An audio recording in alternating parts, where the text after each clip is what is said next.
I know the internet doesn't remember much past like 2 weeks, but if you go back to last year, and I know that's an incredible amount of time ago, Disney mentioned that they were going to make a commitment to woke.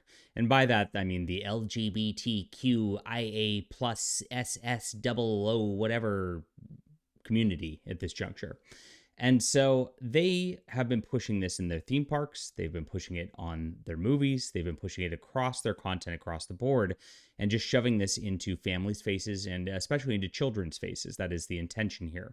Because all of this is a pushback on the fact that Ron DeSantis made a bill saying, hey, you know what? Let's not teach weird sexual fetishes to children in the classrooms.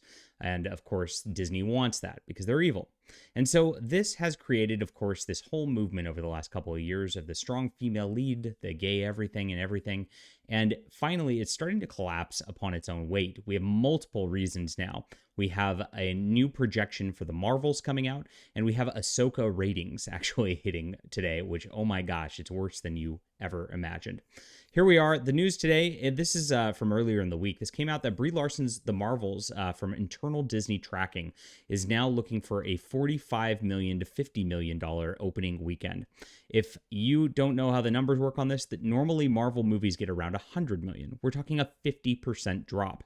That's absolutely crazy. Now, projections were already lowered last month for saying it was a 50 to 70 million range, not looking good for the Marvel movie whatsoever. But this puts it into territory where it's set to lose a lot of money. And it's no wonder. I mean, you have a replacement Avengers basically in the Marvels with a Brie Larson who nobody likes to the point where even in the trailers, they don't even highlight the movie. If you look at the latest teaser trailer they put out of this, they show Marvel's Endgame and they show Captain America and Iron Man and all the characters that you love before actually getting to the last 15 seconds where they finally talk about the Marvels movie.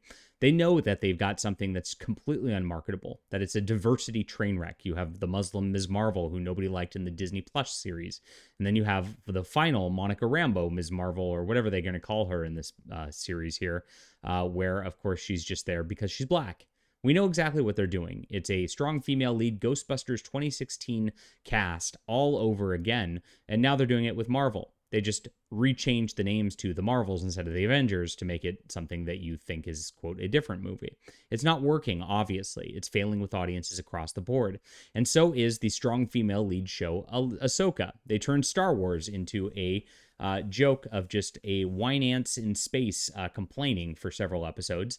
And guess what? People tuned out by the end. And this just came out today with this showing up here. The Ahsoka finale viewership clocks in worse than Andor. That was chasing the audience. This is really absolutely crazy. I guess Kathleen Kennedy's put a chick in it and make it gay isn't working very well after all, it turns out. The latest streaming data from Nielsen reveals Ahsoka's finale had worse viewership than Andor. People have completely tuned out.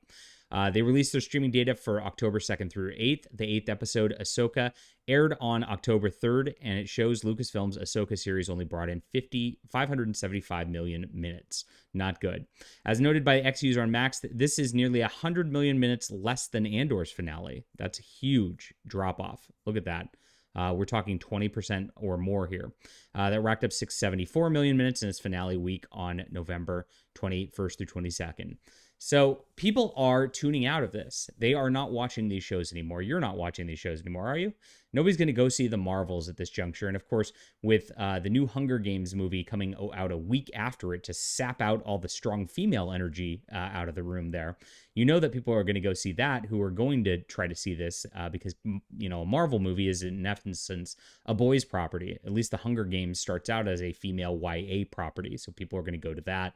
And this is going to collapse in sales faster than any Disney movie we've seen so far. Mark my words.